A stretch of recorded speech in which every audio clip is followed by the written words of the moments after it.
I,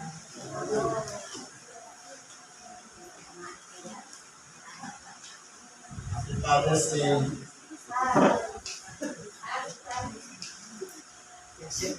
sa pangalan po ng dakilang Panginoong Kristo, isang mapagpalang hapon sa bawat isa.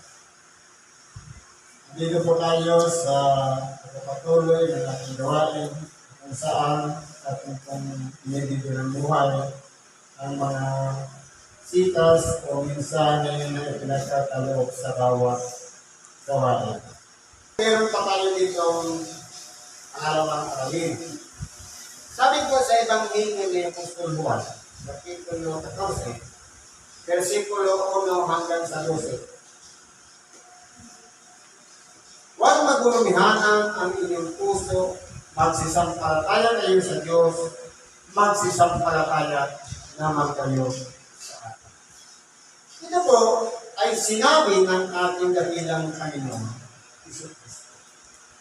Dahil po, kumbaga, nung siya nabubuhay dito sa ibabaw ng sanlibutan, may mga tao na kumikilala sa Diyos at hindi kumikilala sa anak. At mayroon mga tao na kumikilala sa anak pero hindi naman kilala ang ama. Ngayon, kung titingnan po natin, sabi niya, huwag magulumihanan ng inyong puso. Ito po kasing puso ito, sabi niya, minsan magandangin.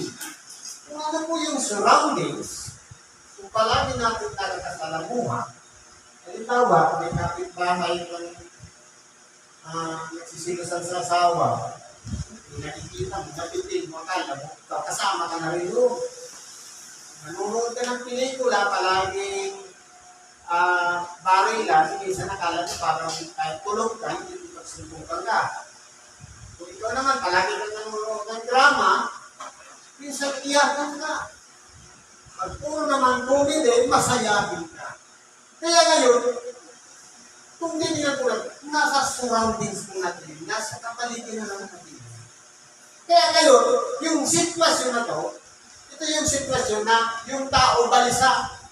Pinigilala yung ama, pero hindi kilala si Kristo dahil tinatatwa nila ngayon ng tinatawag ng Mesiyas.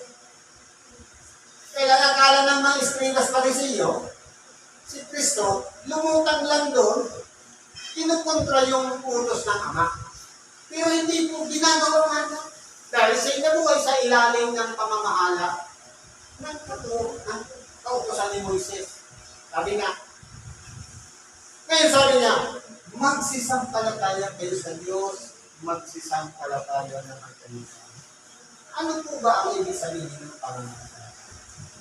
Ang pananampalataya ay ang paniniwala at pagtitiwala sa mga bagay na hindi pa natin. Sabi nga, believe. Tayo yung believers. Sumampalataya tayo sa Diyos, ganun din sa ating dakilang Panginoong Hesus Kristo.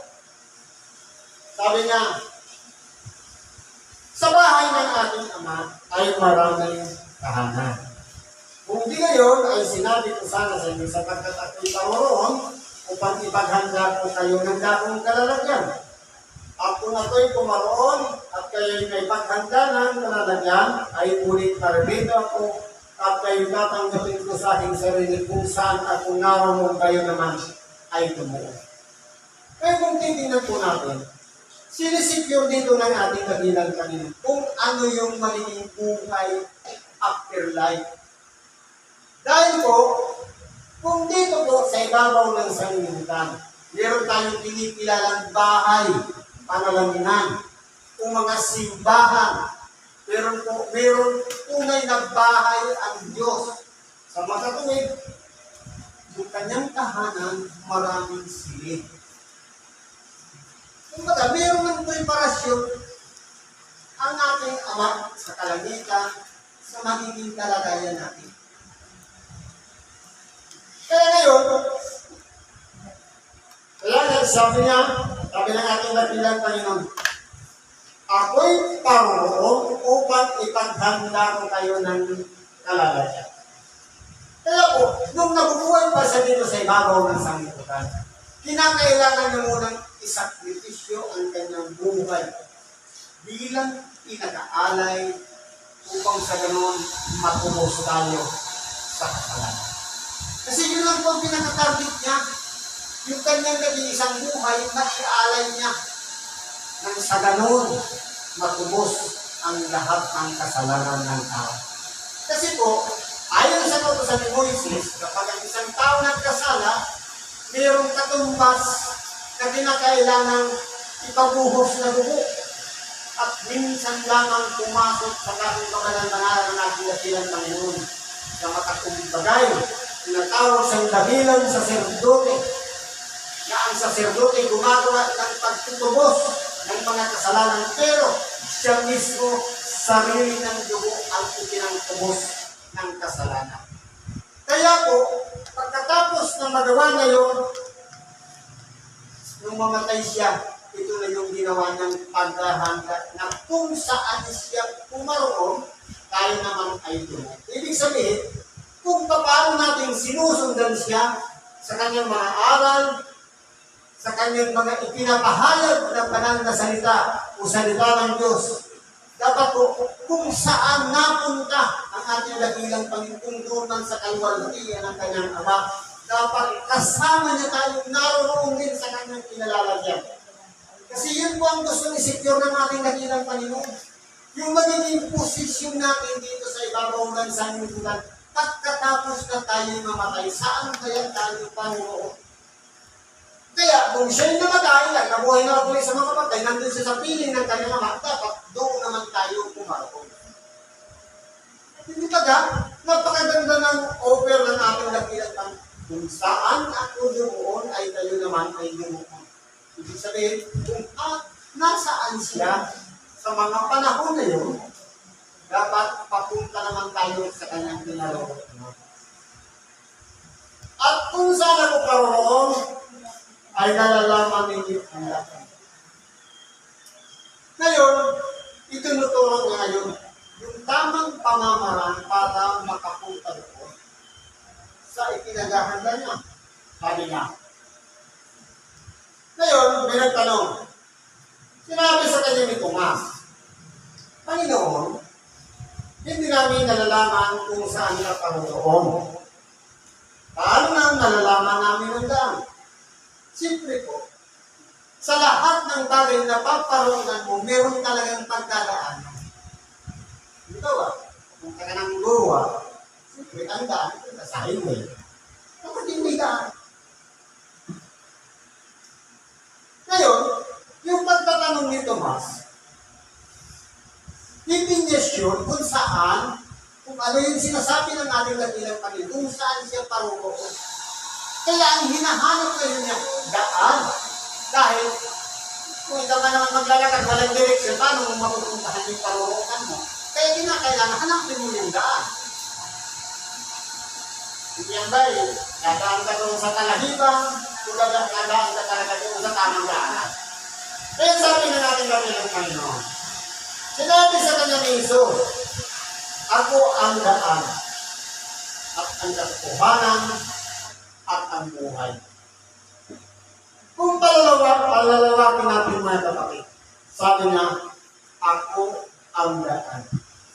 Ibig sabihin, wala dito sa silong ng langit na sukat kapulutan ng kaligtasan. Ang hinahanap natin, kaligtasan, sabi nga, kung saan siya pumaroon, tayo naman ay lumuhon. Dahil dalawa lang po ang lalakaran ng tao.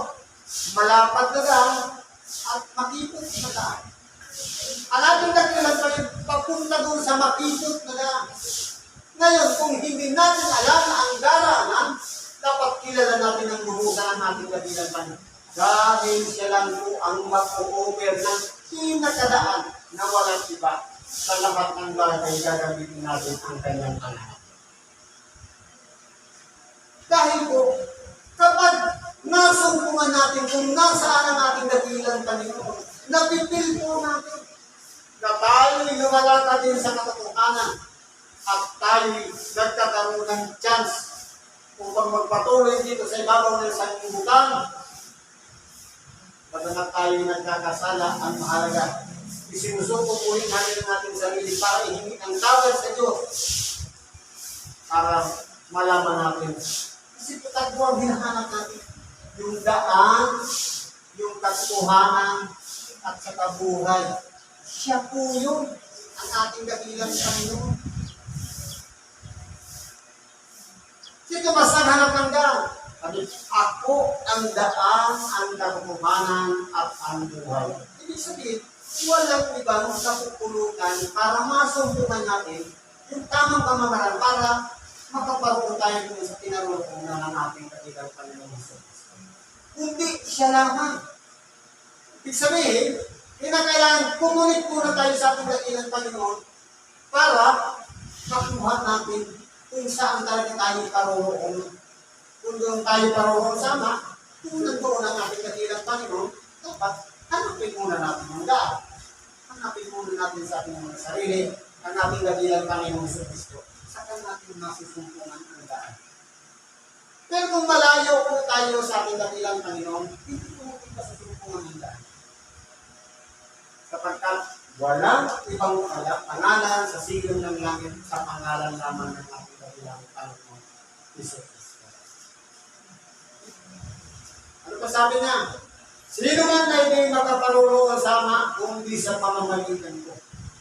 Ibig sabihin, hindi tayo pwede mag-break kasama.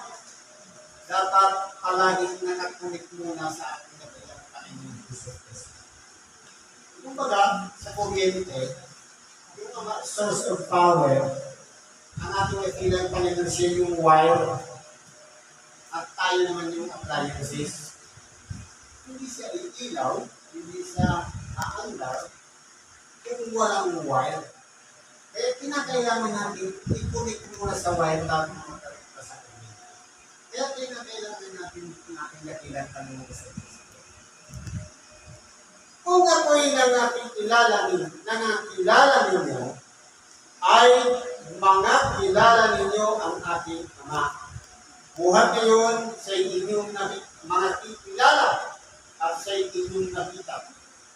Ngayon, pinaliwanagan ngayon ang ating dakilang Panginoon ng kanyang mga alay.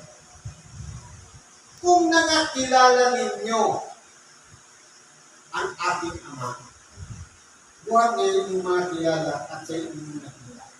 Ibig sabihin, ang pagkakilala ko kasi sa akin, hindi lang yung nakikita ng mata. Kundi, mapipil natin nasa presensya niya.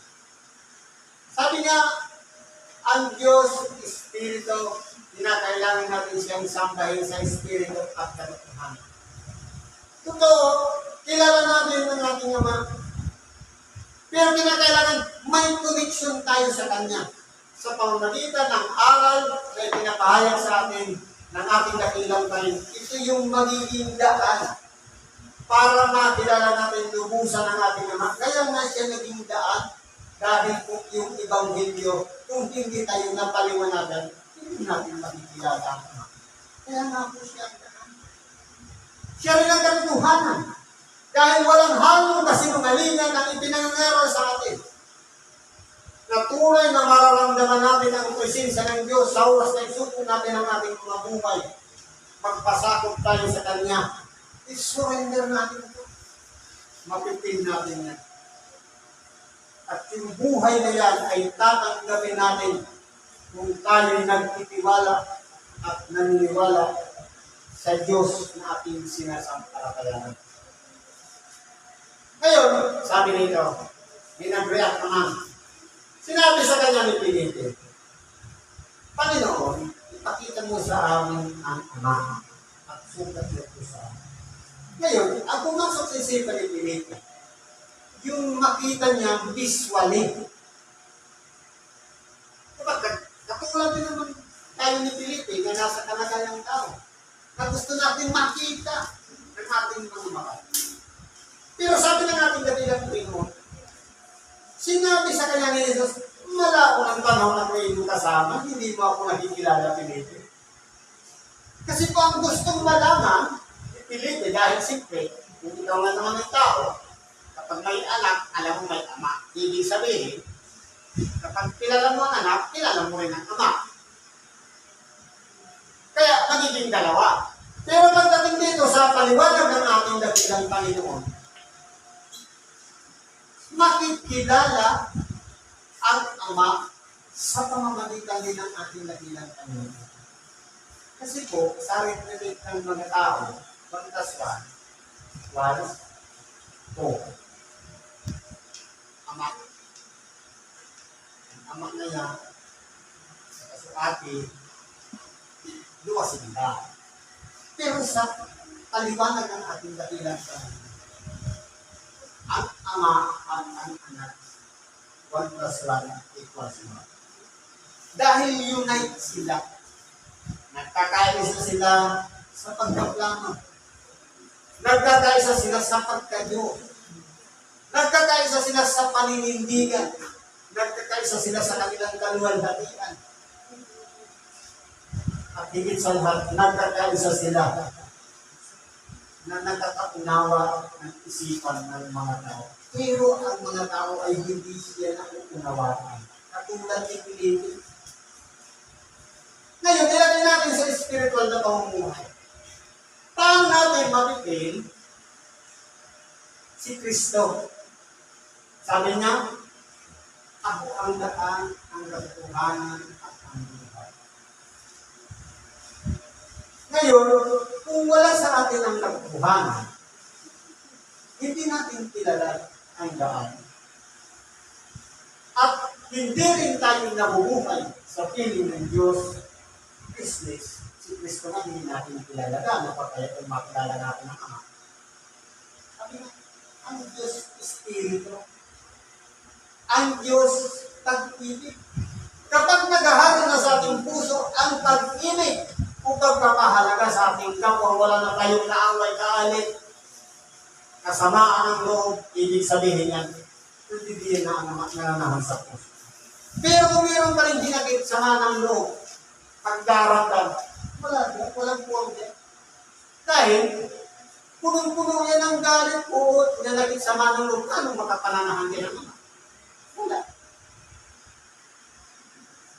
Ano ang magiging dahil? Sabi dito, itataas natin yung sita. O ibaba natin ang konti. Kasi ito, ang nagbuo sila. Sabi dito, sabihin dito, si Judas, hindi ang Iscariote, ay nagsabi sa kanya, Panginoon, ano mangyayari na sa amin ka nagpapakahayag at hindi sa Samaritan? Bakit? Nagpapaliwanag ang ating dakilang kanya. Exclusive lang sa mga alagat at hindi sa lahat. Hindi sa sanlibutan. Kasi marami naman nakapaligid sa ating dakilang kanya, pero pinapaliwanagan na yung mga alagad lang niya. Bakit anong sagot ng ating dakilang Panginoon? Sumagot si Jesus at sinabi sa kanya, kung ang sino man ay umiibig sa akin, ay tutuparin ang aking, ay kanyang tutuparin ang aking salita. Kung iniibig natin si Kristo, lahat ng sinasabi niya, kinakailangan natin tuparin.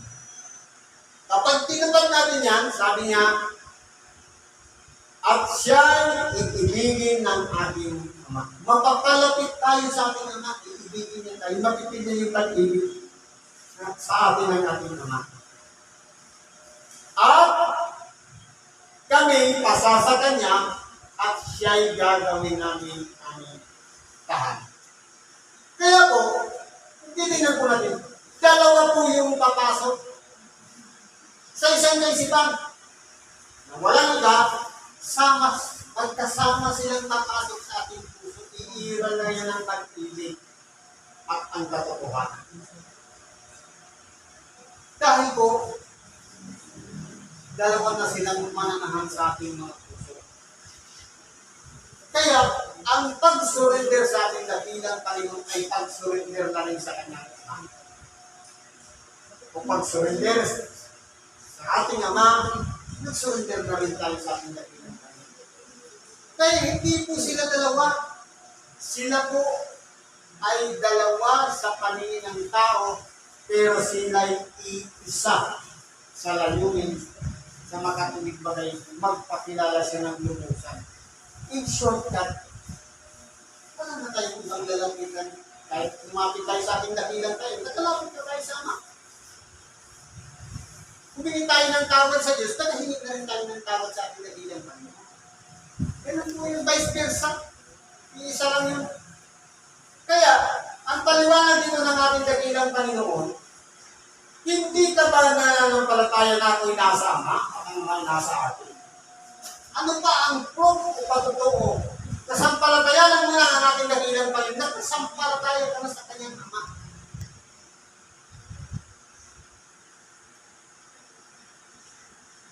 Ang mga salitang aking sinasabi sa iyo, hindi ko sinasalita sa aking sarili, kundi ang Ama na tumatahan sa akin ang gumagawa ng kanyang magagawa. Kaya kung umigilan po natin, ang ating dakilang Panginoon, minsan tinatawag niya kanyang sarili, anak ng tao. Dahil niya po ay isinilang siya na buhay bilang isang tao. Ngayon, may sarili siyang kalooban, pero hindi po yun ang nasusunod, kundi yung amang nananahan doon sa katawan na yun, yun ang gumagawa.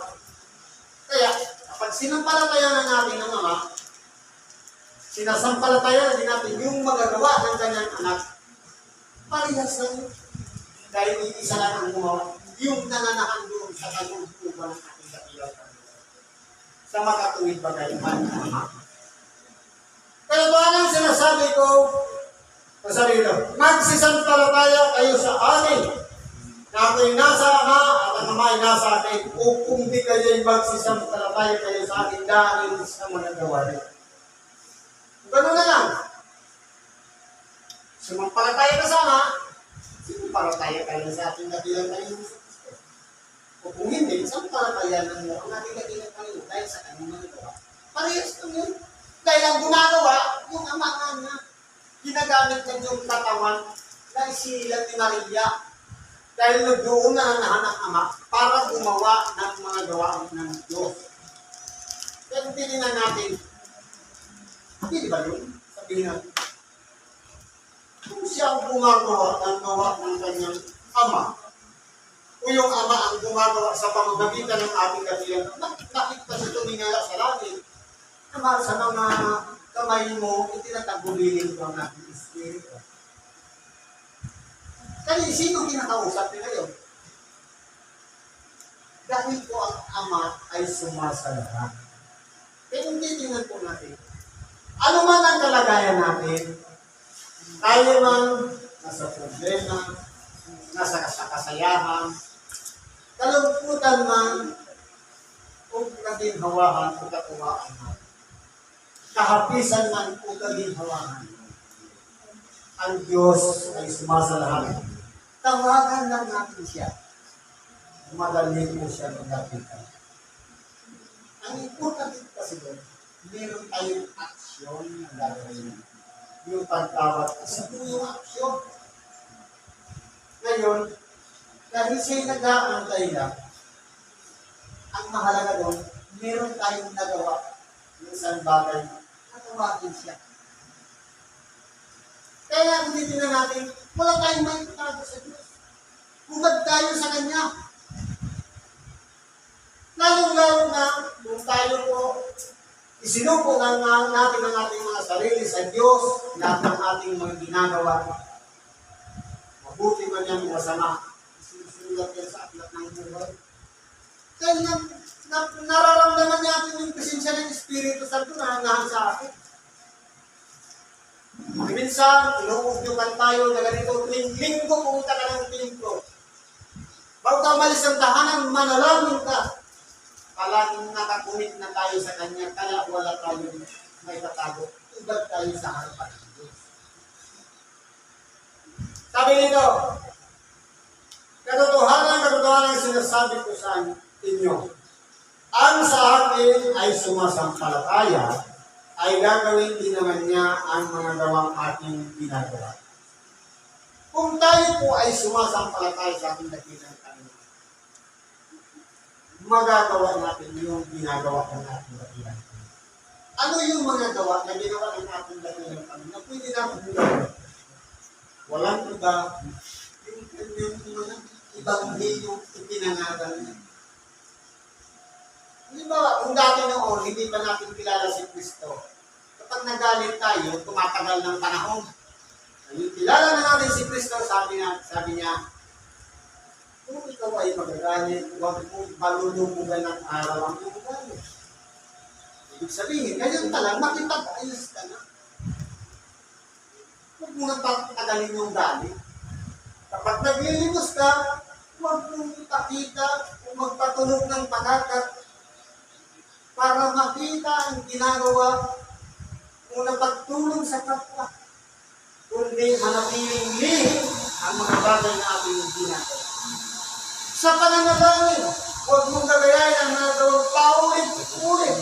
Nagbigay siya ng tamang set-up ng panalangin para sundan natin isang halimbawa na pagbabatayan natin para makakulit tayo sa ating Ama sa langit. Yan po yung mga gawa na ginawa na.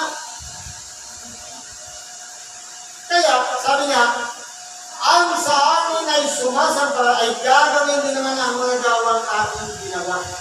Kung ang ating dakilang paling nanalangin, marunong din dapat tayong manalangin. Kung siya'y nahabag, marunong din tayong mahabag. Kung tayo po ay naglilimos, kung ano-ano ba bang pakikitungo natin sa ating kapwa, ang mahalaga po yan. Kung ginawa na ng ating dakilang paling, ano din natin? Dati hindi natin kaya, pero nung nandiyan na naman sa buhay natin Espiritu Santo, kaya po pala. Dahil meron po nagpapalakas ng loob, yung Espiritu Santo. Sabi nga dito, ang sa akin ay sumasabay, ay gagawin din naman niya ang mga gawa natin nilagawa. At lalong dakilang mga gawa kaysa rito. Dahil po sa presensya ng Espiritu Santo. Kung si Kristo'y nagmilagro, makakapagmilagro din tayo. Dakilang gawa po yun. Sa oras na magpasakit tayo sa Diyos. Sapagkat, sabi niya, ako'y paroro. Ibig sabihin, mayroon kasi siyang destinasyon. Babalik na sa sama, at mayroon naman siyang susubuhin, walang iba, yung Espiritu Santo. Yun na yung magtuturo sa atin sa mga bagay na kukuha siya sa mga tinuro ng ating dakilang Panginoon at ituturo naman sa atin.